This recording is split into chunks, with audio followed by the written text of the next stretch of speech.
Local news for Tuesday, the 25th of August. Cobblestones Museum has been named as a Traveller's Choice winner. Each year, TripAdvisor comb through reviews, ratings, and saves from travellers and use that info to award the very best.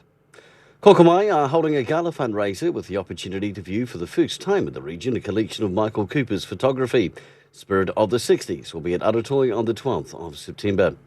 And Marsden Trust Lands Trust have announced a positive year of financial results and a COVID-19 Community Support Fund at their AGM held yesterday.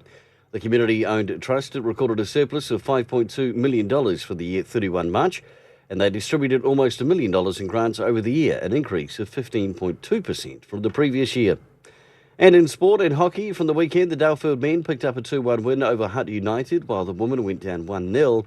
And in Premier Netball, wins went to Wairarapa College, Harcourts, Carterton and Greytown. For local news and sport, I'm Brent Gare.